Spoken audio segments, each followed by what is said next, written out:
Cyber attackers can use publicly available information about you and your school to help make their targeted phishing attempts look more convincing. This information is often taken from the school's website, social media channels, and professional networking sites. Information known as your digital footprint. We don't advise removing all traces of yourselves from the internet, but we would encourage you to review the privacy settings on your accounts and think about what you post online. For example, 1. Reduce the information available to attackers. Avoid posting specific details about your school and your role, especially if your role involves handling sensitive information about children, the school's finances, or you have highly privileged IT access. 2. Know the influence techniques. You are less likely to fall for a social engineering attack if you know what to look out for. Hallmarks of a phishing attempt include urgency or authority statements that pressure you to act. Checking for poor spelling and grammar is also a good place to start, but this won't apply to all phishing emails. If you have a feeling that something doesn't look quite right, then it probably isn't, and you should ask for help. 3. Know what normal looks like. Cyber attackers using phishing techniques often target certain people and processes in a school. For example, cyber attackers looking to steal money from your school might target someone in your finance team to influence your school's invoice process. Make sure you know your school's invoice policies and processes so it's easier to spot unusual activity. 4. Don't be too embarrassed to ask for help. Many phishing attacks rely on the victim being too embarrassed to ask colleagues for help. For example, if someone contacts you claiming to have compromising or personal material about you, don't be afraid to raise it with your IT team or manager. Phishing emails might also try and confuse you with technical terms and ask you to pay a ransom for their silence. They may even have discovered one of your passwords through an earlier data breach. This could have come from a website you've previously used that was compromised in the past. This means the cybercriminal might already have your email address and password you used for that website account, which is why it's extremely important to avoid using the same password for different accounts. 5. Report if you click. Phishing attempts can be very difficult to spot.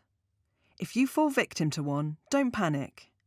If you do click on a link or a file by mistake, it's important to tell the right people immediately. This will reduce the potential harm caused. Find out who in your school to report such an incident like this to. Use strong passwords. Cyber attackers may try to guess your password in order to access your devices or important accounts, like your email and online banking account. They can guess your passwords based on the most common passwords in use, for example, password 1. Attackers can also use public information about you and your school to guess your password. Once they have guessed one password, they try to use this same password to access your other accounts. This is because people often use the same passwords for several different accounts. The strongest passwords are hard to guess and are not repeated across your different accounts. Using strong passwords. If you have used the same password for multiple online accounts, you should check to see whether those accounts have ever been compromised through a data breach. You can visit the site www.haveibeenpwned.com to find out if your email addresses have been involved in a data breach and whether your passwords for that account were exposed. If you discover some of your accounts have been breached, you should reset your passwords for these accounts and any other where you have used the same password. In the phishing email example we saw earlier in the presentation, sometimes a password you use is added to the phishing email to make the request seem more credible. This password was probably obtained from one of your accounts that was involved in an earlier breach. If you have reset those accounts with a new password, then you can be more confident that they cannot reuse that password to access other accounts. 1. Create a strong password for important accounts. Weak passwords can be hacked in seconds. The longer it is, the stronger it becomes and the harder to hack. Make yours strong by using a sequence of 3 random words. You can make it even stronger with special characters. So, Flamingo Headman could be 42 at Flamingo Headman. Starting with your most important accounts, such as banking, email and social media, replace your old passwords with new ones by stringing 3 random words together. 2. Use a separate password for your work and personal accounts. You are likely to have loads of online accounts. If one of those accounts gets compromised, you don't want the attacker to have your school password, so make sure your domestic and work passwords are different. Try not to use your school email address for personal websites or applications, and use a separate, unique password for your email accounts, so you will often use that email address to reset other passwords. 3. Where available, switch on two-factor authentication for important accounts. Two-factor authentication, 2FA, is normally a free security feature that gives you an extra layer of protection online and stops cybercriminals getting into your accounts, even if they have your password. It reduces the risk by asking you to provide a second factor, such as getting a text or code when you log in, to double-check you are who you say you are. Check if the online services and apps you use offer 2FA. If they do, turn it on and begin setting it up with accounts you care most about, such as banking, email and social media. For your school accounts, this may be enabled by your IT team or provider. 4. Store passwords securely. Using the same password all over the internet for your accounts makes you vulnerable. If that one password is stolen, all your accounts can be accessed. It's good practice to use different passwords for the accounts you most care about.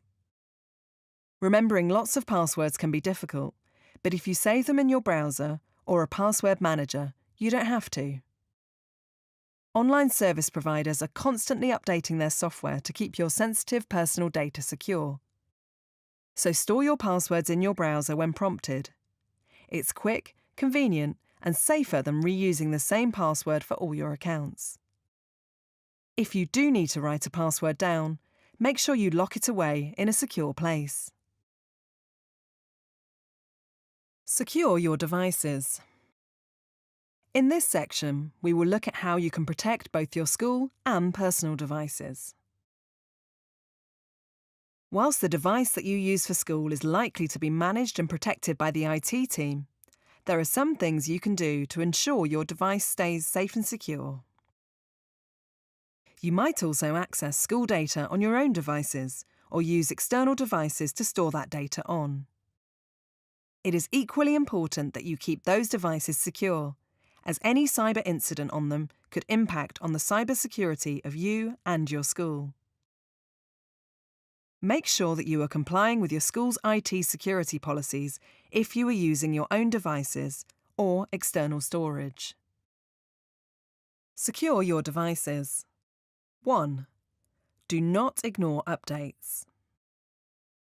The IT devices you will use software and apps.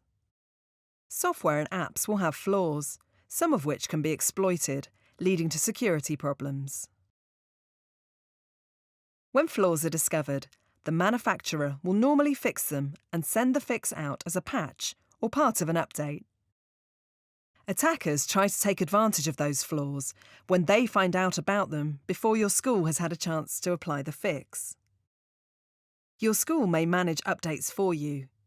In some cases, this means updates are applied automatically. But sometimes you may be prompted to install the update, which you should do. Sometimes the updates are scheduled to update at night. This is perfectly fine. The few minutes it takes to update could save you time and trouble in the long run, and will reduce the risk of you or your school becoming victim of a cyber attack. If you see error messages or you believe software or apps aren't updating as you'd expect, then contact your IT support. 2. Only download software and apps from official app stores. Your organisation is likely to control the software or apps that can be installed on your school devices. Devices may come already installed with software or apps, or you might be given access to an approved store of software that you can use. If it's your personal device or you control what apps and software you install, it's best to only use official app stores like Google Play or Apple App Store. These apps are checked to provide a certain level of protection from viruses that might cause harm. You should avoid downloading third-party apps from unknown websites or vendors. You should also be aware of what data your apps may be accessing. If you find out apps are accessing your school data, then you should ensure that this is absolutely necessary and within your school's data protection policy by carefully reading the permissions information when installing the application. GDPR may accidentally be breached if you do not check. 3. Physically protect your device. Cyber attackers may try to physically exploit your device to access your sensitive information or accounts, for example, if it's left unlocked, lost or stolen. Always secure your device with a screen lock. A screen lock can be a PIN, password, biometric, fingerprint or Face ID, or pattern. Pick any one of these security controls. Some are more secure than others, but it's important you choose one that works for you. If you are storing sensitive information on your device, then you should also make sure it's encrypted and backed up. Speak to your IT team if you are unsure if your device is sufficiently protected. If your device is compromised by a cyber criminal, your sensitive personal data can be lost, damaged, or stolen. Keep a copy of all your important information by backing it up to the cloud or somewhere offline. You can choose to back up all your data or only information that is important to you. Only use IT-issued encrypted USB storage. Using USB storage that has not been scanned for malware could lead to your device being infected. Beware of free giveaways, as these could have malware already on them and may infect your devices. Any data stored on USB storage devices should be encrypted so that the data cannot be accessed if the device is lost. If in doubt, call it out. It's important that everyone feels comfortable speaking out if they feel that something isn't right. By calling it out at the right time, you could prevent something that may seem irrelevant at first, turning into a critical cyber incident. 1. Report any suspicious activity. Cyber attacks can be difficult to spot, and you cannot be expected to identify them all of the time. Don't hesitate to ask for further guidance or support when something feels suspicious, unexpected, or unusual. 2. Report as soon as possible. The sooner you report, the quicker it can be resolved, and the less damage it will cause. Don't assume that someone else will do it.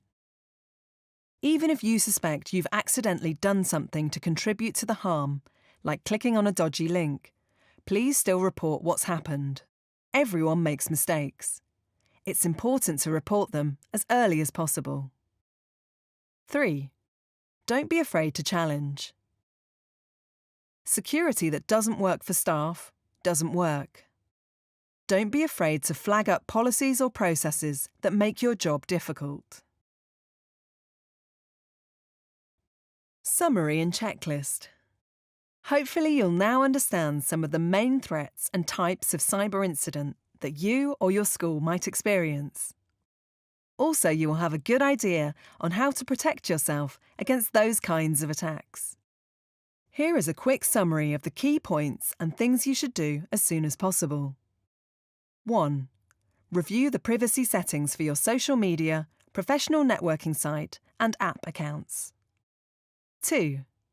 Know who to report any unusual activity to. If you're not sure, ask your line manager or IT team. 3. Check your device is set to receive updates automatically. 4. For your most important accounts, set a strong password and switch on two-factor authentication, if available. 5. Remove any apps that have not been downloaded from official stores. 6. Check that the password for your work account is unique. 7. If it's not possible to follow security advice, process or policy, flag it to your IT team. Thank you.